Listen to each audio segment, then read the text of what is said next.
Hola chicos, hola chicas, pues aquí os traigo un nuevo vídeo. Este vídeo va a seguir la serie que comencé con Egipto, que como estoy estudiando para el examen de septiembre Historia Antigua 1, ¿vale?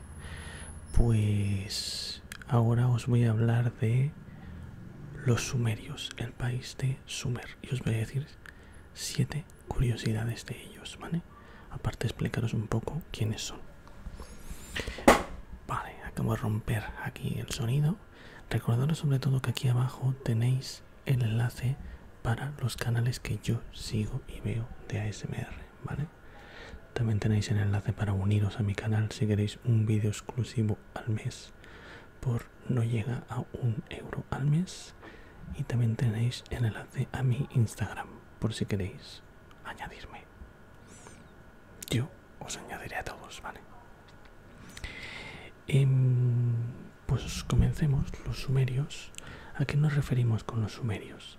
Nos referimos a los habitantes, sobre todo en la parte sur de Mesopotamia, la zona entre dos ríos, entre el Tigris y el Éufrates, ¿vale? Esa zona sur ya estaba habitada anteriormente, pero los sumerios nos referimos a los primeros testimonios históricos, no prehistóricos, es decir, que ya están por escrito y nos cuentan una historia, no solamente en restos prehistóricos, ¿vale? Y son de la época sobre el 2700 a.C. se comienza la historia sumeria y tenemos ya cosas escritas, ¿vale? Normalmente en tablillas de barro, porque lo demás tampoco se han conservado. Y os voy a dar los datos que os comentaba. Aquí tengo mi material, mi super material preparatorio. La primera es que inventan la escritura cuneiforme. ¿A qué se refiere? Pues que cogían tablillas de barro, ¿vale? De arcilla, blanda todavía, y con unas cañas hacían cuñas, lo que son cuñas, ¿vale?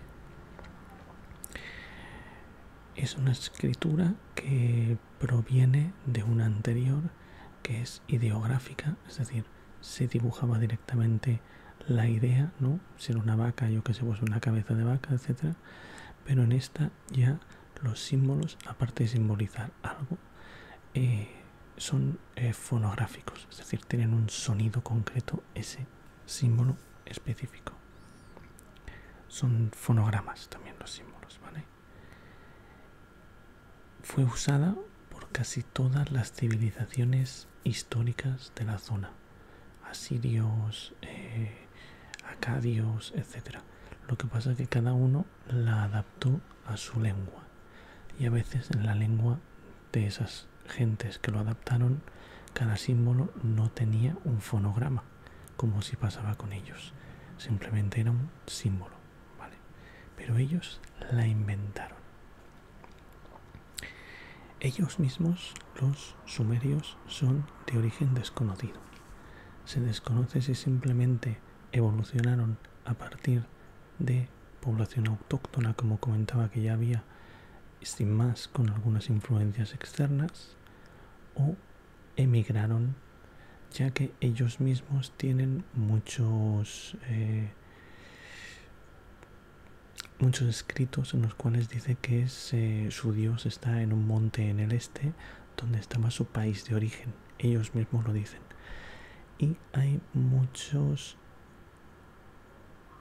signos de que, o al menos hubo contactos, si no venían de allí, hubo contactos con civilizaciones del norte de la India, de civilizaciones llamadas Mohenjo-Daro y la civilización de Harappa. Son civilizaciones indias, son prearias, son antes de que llegaran los arios a la India, ¿vale? Y hay intercambio entre ellos de sellos, por ejemplo, u otros tipos de materiales. Por lo tanto, no se sabe si provenían de esa zona o simplemente es que tuvieron contacto y por lo tanto influencia de estas dos civilizaciones. Se ha llegado a ver en zonas intermedias entre la India y Sumer también zonas de intercambio entre las dos civilizaciones, pero de momento no se sabe y puede que no se sepa nunca. Lo que está claro es que los sumerios eran étnicamente indistinguibles de todas las poblaciones de la zona. No formaban una etnia en particular. Solamente nos referimos a ellos de esta forma por su lengua, ¿vale? Este es el hecho número 2. No sabemos su origen. El hecho número 3 es curioso porque yo no pensaba que fuera tan absolutamente antiguo, pero es que practicaban la llamada aruspucina, que es observar el hígado y las entrañas de animales sacrificados para ver qué predice esto, ¿vale? ¿Qué pueden predecir? Lo hacían los sacerdotes. Los griegos, yo recuerdo haberlo visto en alguna película, etcétera, que lo hacían, pero claro, los griegos es mucho después. Ya os digo que esto es año 2000 antes de Cristo, 2700, ¿vale? Y de aquí se sacaron los primeros conocimientos de anatomía. La verdad que no sé qué porras podían sacar de un hígado, pero sí que sé que en el libro sale el dibujo del hígado y seccionado en partes de qué miraban exactamente en cada parte del hígado para hacer la predicción, ¿vale? El cuarto hecho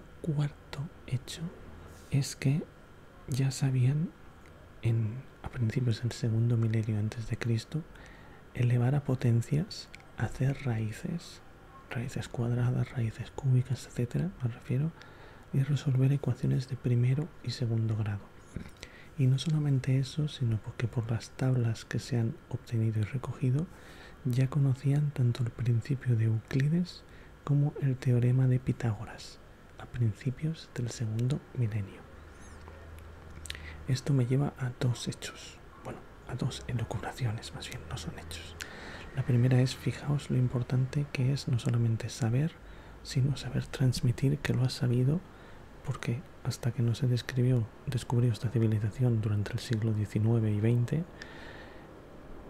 todos pensábamos que Euclides había descubierto el principio de Euclides y que Pitágoras había descubierto el teorema de Pitágoras.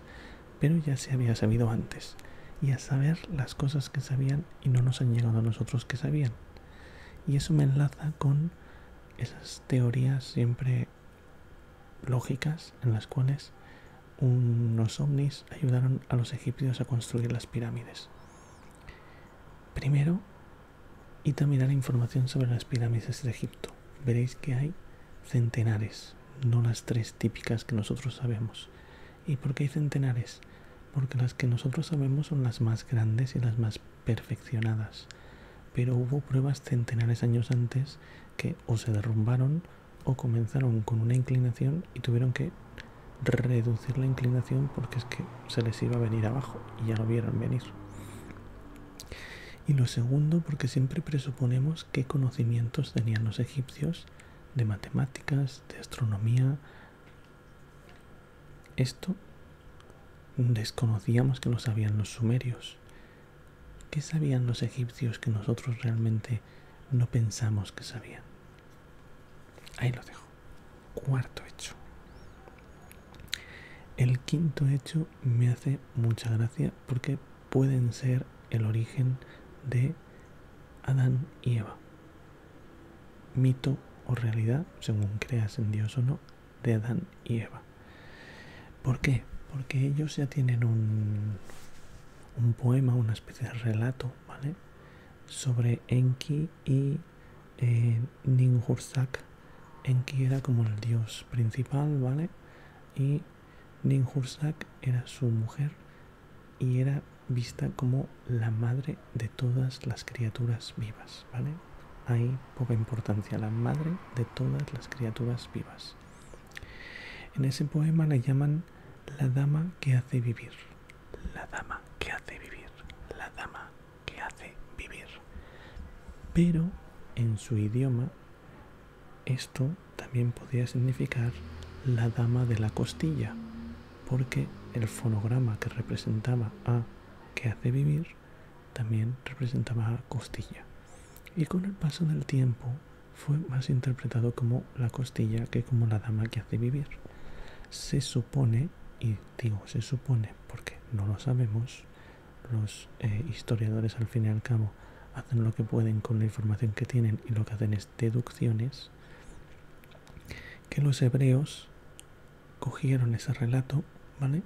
Pero en su idioma ya no era equivalente la dama de la costilla a la dama que hace vivir, ya los fonogramas eran diferentes y para ellos ya solamente era la dama de la costilla, y de ahí que salió de la costilla de Adán, ¿vale? También se supone que fueron sexto dato, que fueron los creadores del relato de la expulsión de los hombres del Edén. ¿Y por qué hacemos esa analogía y creemos que eso pasó? Porque hay un relato en el cual cuenta que hubo un estadio en el cual las mujeres parían sin dolor, hasta que nuestro amigo Enki pecaba al comerse 8 plantas y ya eso dejaba de suceder. Es curioso porque aquí el que hace el pecado es un hombre, no como en la religión cristiana que es Eva, quien se come la manzana y hace pecar al hombre, pero en realidad la hostia se la llevan las mujeres, porque en realidad lo que hace es que ya las mujeres no paran sin dolor. Y dices, pues podían haber hecho parir al hombre, ¿no? Según este relato. Pues nada, ahí se quedó. Sexto punto. Y el séptimo y último, este parece que va a ser un vídeo ultra corto, pero sí muy intenso. Es que se supone que también tenían un... no se supone, no, se sabe que tenían un relato sobre un diluvio universal. Evidentemente más de 2000 años antes de que lo contaran en la Biblia, a través del relato de la epopeya de Gilgamesh.